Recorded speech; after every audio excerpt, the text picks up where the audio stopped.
Saya persilahkan Dr.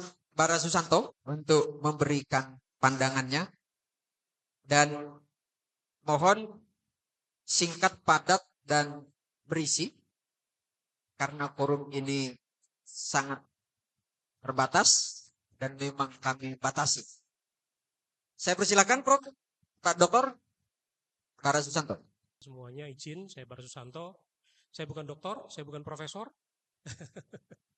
Beliau berdua kawan-kawan saya. Cuman memang riset saya cukup panjang tentang perilaku seksual, mulai 2010.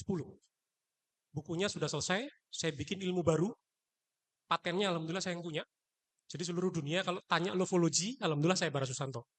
Kita sudah ngajar ke Jepang, saya punya kecerdasan baru namanya sexual intelligence. Saya punya kompetensi baru namanya human relationship skill. Alhamdulillah paten keilmuannya yang pegang orang Malang saat ini. Sudah bukan kabupaten lagi, izin ya. Oke, alhamdulillah. Yang terjadi hari ini, fenomena-fenomena hari ini adalah keniscayaan. Kenapa perilaku-perilaku seksual, kejahatan seksual? Oke, kita ngobrol tentang diksi dulu ya. Kekerasan seksual saya tidak sepakat dengan istilah kekerasan seksual. Karena diksi yang paling tepat adalah kejahatan, bukan kekerasan. Saya kritisi dulu tentang diksi. Kenapa harus kita sampaikan bahwa ini adalah kejahatan seksual? Karena hukumannya adalah tindak pidana.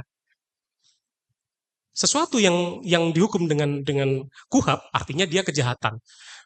Dan istilah kejahatan seksual itu lebih keras daripada kekerasan seksual. Perilaku seksual seringkali tidak dengan kekerasan, tapi dengan lemah lembut. Sehingga tidak layak disebut sebagai kekerasan seksual. Oke, kita bicara tentang kejahatan seksual. Kejahatan seksual, siapapun dalam buku terakhir saya, mitigasi kejahatan seksual, siapapun, setiap orang punya kemungkinan untuk menjadi korban dan menjadi pelaku, siapapun. Dan saya sudah membuat instrumen untuk mengukur berapa penilaiannya. Kita mengukur derajat kejahatannya. Kemarin alhamdulillah Pak Kombes Kapolres kontak saya, alhamdulillah mengundang saya untuk ngopi pagi. Dan ini yang saya sampaikan beliau, bahwa tindak kejahatan harus ada tol ukurnya, harus ada nilainya. Seperti kejahatan yang barusan terjadi hari ini ya, di pondok, beberapa pondok, atau di kejahatan domestik, harus ada tolok ukurnya. Alhamdulillah saya sudah membuat. Oke.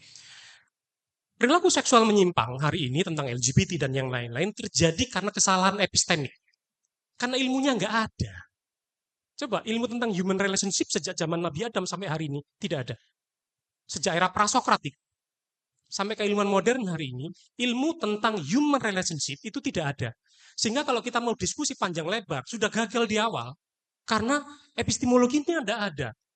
Hari ini interaksi atau kejahatan ontologis. Kejahatan apa adanya. Dan forum ini membicarakan tentang interaksi aksiologis. Bagaimana baiknya.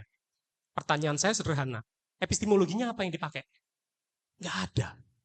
Coba cek, kalau ada, yuk kita bandingkan. Tidak ada. Di luar negeri saya melakukan riset. Literatur. Tidak ada juga. Lalu apa yang kita lakukan hari ini adalah omong kosong. Ketika epistemiknya gagal. Makanya saya memperkenalkan lovology, hari ini belum terpublikasi. Saya tidak mencari popularitas, saya hanya ingin memiliki epistemic legacy. Karena keinginan saya cuma sederhana. Suatu hari orang akan mengenal pendiri lovology, Bara Susanto. Cuma itu aja. Dan nilai manfaatnya bisa kita serap bersama. Risetnya cukup panjang, dan hari ini insya Allah sudah bisa diaplikasikan. Buku terakhir saya, mitigasi kejahatan seksual. Di mitigasi itu kita bisa lakukan proses mitigasi sebelum kejahatan itu terjadi. Jadi kita tidak perlu melakukan tindakan kuratif ketika sudah terjadi korban.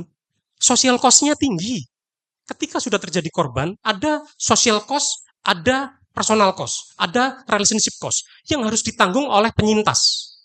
Oke, pemerintah juga menanggung social cost-nya. Kalau tidak terjadi, kan nggak perlu kita mengeluarkan social cost. Tidak perlu kita mengeluarkan personal cost. Dan tidak akan ada tindak pidana. Dan itu bisa dicegah. Titik tekannya sudah saya temukan, intervensinya seperti apa sudah saya temukan. Intinya itu, eh, mohon tidak menganggap bahwa ini melangkahi para akademisi. Saya hanya melakukan riset untuk diri saya sebenarnya. Untuk menjawab beberapa pertanyaan-pertanyaan yang tidak ada yang bisa menjawab. Akhirnya, alhamdulillah, sekarang ilmunya sudah ada, koheren. Ketika kita belajar ilmunya lofologi, melahirkan kecerdasan baru. Belajar ilmunya, ada kecerdasan yang sesuai. Ilmu yang spesifik, kecerdasan sesuai, dan kompetensi yang kompatibel untuk human relationship. Saya tulis berbasis luar sebenarnya, tidak untuk Indonesia. Karena agak sulit untuk kita ngobrol di Indonesia tentang hal ini. Makanya bahasa-bahasa yang saya pakai in English. Lofology, sexual intelligence, human relationship intelligence, human relationship skill, dan semua instrumen di sana sebenarnya untuk kebutuhan luar. Apakah bisa diterapkan di Indonesia? Mudah, tinggal ditranslate saja, tinggal diaplikasikan. Impian saya sederhana, kehidupan yang damai dan sejahtera. Karena ending dari semua riset saya adalah asalam, keselamatan. Hari ini kita mengerti banyak hal. Kita ngerti kitab, kita ngerti ilmu, kita punya gelar doktor, kita punya gelar kiai. Tapi hidup kita tidak asalam, jauh dari kata itu. Terima kasih, saya Bara Susanto. Wassalamualaikum warahmatullahi wabarakatuh. Waalaikumsalam warahmatullahi wabarakatuh. Sebelum saya persilahkan yang lain, sedikit saja saya minta tanggapan melihat fenomena kasus kejahatan seksual yang selama ini viral, selama ini menjadi perbincangan di Jawa Timur, di Kabupaten Malang, di Kota Malang, di Banyuwangi, dan di beberapa daerah di Jawa Timur. Tanggapan Anda seperti apa? Oke, tanggapan secara global, ini keniscayaan. Total keniscayaan, seperti yang saya sampaikan tadi di awal. Setiap kita itu berpeluang menjadi korban dan menjadi pelaku. Setiap kita, kadarnya saja yang berbeda-beda. Saya ingat waktu ngobrol sama beliau. Beliau menyampaikan hal yang filosofis tetapi ngena banget. Mungkin beliau sudah lupa. Saya, Mas Bara, kalau saya orang umum, saya pasti juga sama seperti orang-orang. Untung saya kiai. Jadi ada label itu yang sebenarnya bisa digunakan untuk mengikat.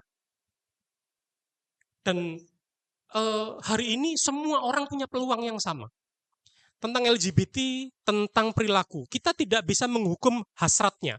Karena hasrat itu adalah konstruksi bawaan atau fitrah. Yang kita hukum adalah perilakunya. Nah, perubahan dari hasrat dan perilaku sudah selesai saya petakan. Sehingga masing-masing kita bisa ngerti, loh, grade saya kok sudah naik mau ke perilaku ya. Lucunya kita nggak punya itu. Sehingga, yos bablas saja. Dan ketika ini dibiarkan, metode saya adalah cutting generation. Generasi ini harus dipotong. Generasi yang tidak memiliki kecerdasan seksual di atasnya, tapi di bawah Gen Z, Gen Alpha, sasaran saya itu. Untuk mencapai Indonesia emas, itu tidak hanya IQ, SQ, dan EQ. Tidak cukup itu. Saya membuat satu kecerdasan lagi, sexual intelligence atau RI, relationship intelligence. Sehingga kecerdasannya jadi 4, lengkap, kuat, intelligent. Dan kita tidak memiliki itu. Sehingga yang kita diskusikan IQ, untuk bekerja aja kita sudah gagal kok. IQ mulai kecil sampai gede, kita punya gelar dan yang lain-lain, gagal sudah. Jadi IQ bukan kecerdasan yang cocok untuk hasrat. Makanya terjadi perilaku seksual. SQ yang terjadi hari ini bukan spiritual quotient, tapi ritual quotient, hanya ritual saja. Bukan spiritual, nggak nyampe kita ke ritual. Kasus yang saya alami, Mas Zaki paham, beliau berdua paham. Itu sepertinya ritual, tapi sepertinya spiritualnya tinggi. Tapi yang terjadi adalah ritual quotient. Makanya gagal. Yang terakhir emosional intelligent. Bagaimana cara kita mengelola emosi kita supaya tidak meluap-luap.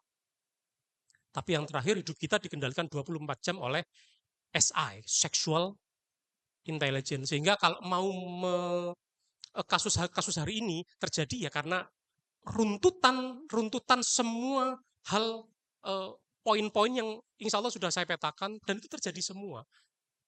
Mengerucut dan meledak. Dulu tidak banyak kejadian-kejadian seperti ini karena silent. Sekarang wow, banyak sekali. Kasus yang terakhir yang dipegang